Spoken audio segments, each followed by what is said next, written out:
All right, gang, we're back with our CrossFit and at-home Metcon for Monday, May 17th. 8-minute AMRAP today, 30 med ball cross-body mountain climbers. If you're at home and you don't have a med ball, just try to elevate your hands up to something that's about 12 inches off the ground.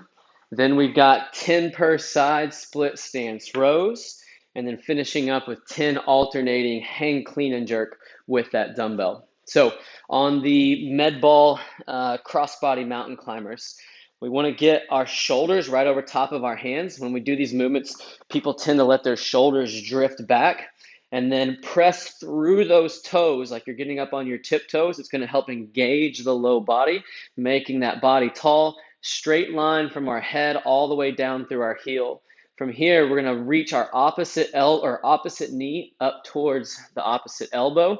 Make sure you're reaching high enough as well. And to make this prescribed, let's make contact with that arm at or above the elbow. If you're contacting lower, you're not getting as much engagement.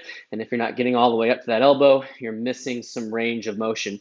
Be sure on these to plant the foot before you swing over to the other side. So we're trying to keep the core mostly rigid, but we're adding some rotation in by crossing over to the other side with that knee.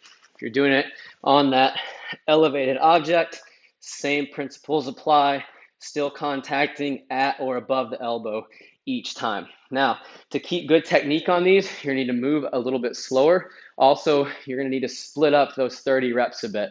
So I'd recommend taking 2 to 3 sets to get up to that 30 each round. After that, 10 split stance rows per side.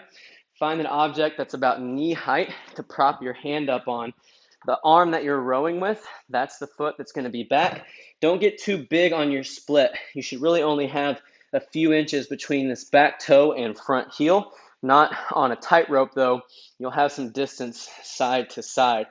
From here, sending our hips back and bending those knees a bit, keeping a flat back, but not arching our back, keeping our belly tight, reaching in the bottom, elbow stays tight to our side. Make contact with your ribs as you pull to the top. 10 on one side, 10 on the other side. Push the weight on these a bit today. You don't have to get through all 10 unbroken. If you're getting to those 10 reps by doing 5 and 5 on one hand, 5 and 5 on the other hand, that's okay. I want you to push the load a bit more on that lift today. Finishing up with alternating hang clean and split jerk. So dumbbell will start between the legs. We'll jump to bring that up to our shoulder, and then the arm that presses overhead, that's the foot that's going to go back for that split jerk. We want our elbow to be locked when we land. We want to bring our feet back in line, standing tall. That's what completes the rep. Then we'll switch hands when we come back down, back up to the shoulder. This time left leg is going to go back. Stand up tall to complete the lift.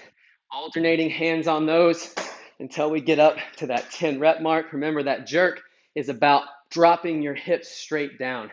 So you're dipping, driving, getting that dumbbell weightless, and then instead of having to press up so high, we're punching ourselves straight down beneath that weight. We've got some flexibility, some bend in that back knee. Stand up tall to complete that rep.